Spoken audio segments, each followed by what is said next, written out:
गिबियावनो गासैबो नायगिरि नोंथांमोनखौ आंनि इउटुब चेनेलाव बरायनाय बावहरबाय।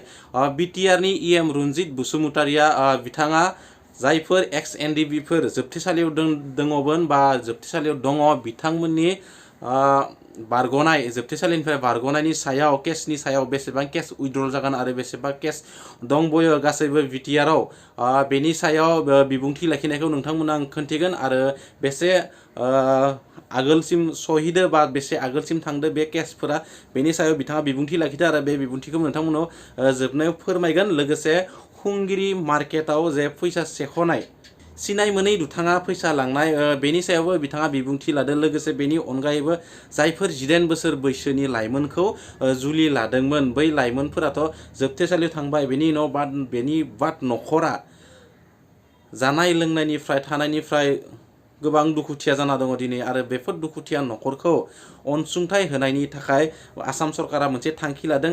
बे अनसुंथाइ होनाय हाबाफारिखौ 15 साननि गेजेराव गासैखौबो मावफुंगोन होननानै बिथांमोना फोरमायो आरो नोंथांमोना भिडिअखौ गासैखौबो जुदि नायजोबनानै लायोब्ला अब्ला नोंथांमोना रोखायै बुजिना मोनगोन। बेनिखायनो नोंथांमोना भिडिअखौ स्किप खालामालासिनो गासैखौबो नायजोबनानै लाबानो जाबाय।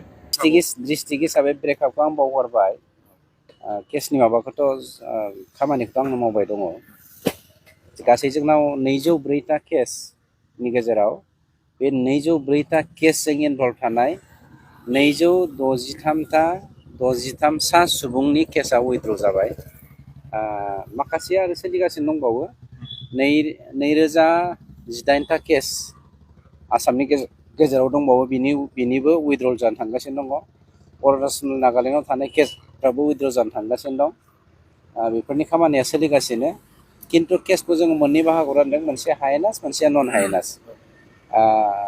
नन हायेनास केसा मार्चनि गेजेरावनो फ्राय उइथड्र जाजोबनायनि सम्भाबना दङ। बिनि खामानिया सोलिगासिनो दं।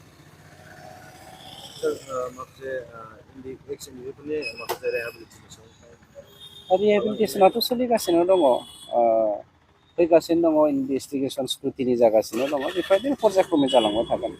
मानसिफ्रा एसे अधर्ज जादों, खिन्थु स्क्रुटिनि खालामनायाथ' गोरलै नङा। 6,000 मानसिखौ स्क्रुटिनि खालामनांगौ। सोर जेनुइन नङा बेफोरखौथ' बासिनांगोन नालाय, बेखौ लानानै एसे डिले जादों। जोंनि 40 नं सिरांदुवार बियाबाव बे खुंग्रिं हालामावहाय मोनसे बिराद गिदिर बाजार जायोमोन। दुर्भाग्यजनक बे दिनैनि दिनाव बे हालामनि जि जौगानाय बे जौगानायखौ जों बयबो नुनो मोनदों। थांनाय 17 बोसोराव जोंनियाव बेफोरबायदि जौगानायखौ नुनो मोनाखैमोन। खिन्थु सान्थि गायसननाय लोगो लोगोनो बेफोरबायदि खना खनला हालामफ्रावबो जौगानायखौ जोङो मोननो हाबाय। नाथाय दुखुनांथावसिन बाथ्राया जादों दिनैनि दिनाव सोरबा दुष्कृतिकारिया फैनानै बे बाजारखौ लुट खालामफैनाया, बे बाजारावहाय फुंनि 5 बाजि 15-20 मिनिट बा रिंगानि गेजेरावहाय जा दुष्कृतिकारिया दखानि सासेखौ लुट खालामनानै फैसा लाना थांबाय 2 लाख। बे जोंनि थाखाय खोब लाजिनांथाव बाथ्रा जादों। दाना खोन्थाया जादों जोंनि बर' समाजावहाय जौगानायखौ लुबैयो गोबां दंमारो, बेखौ दिनै जों प्रमान मोननो हादों। जेखियानो जायाथों, आं नोंथांमोननि मिडियानि गेजेरजों बे हालामनि जौगानायखौ बयबो खौसेयै लैहोर आखाइ हमलायनानै फैनानै जौगाहोनांगौ बेखौ खावलायदों।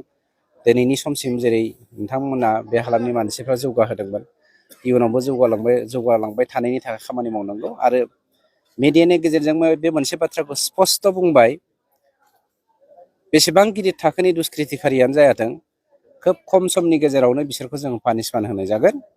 बेखौ जों नोंथांमोननि सिगाङाव प्रतिश्रुति होबाय।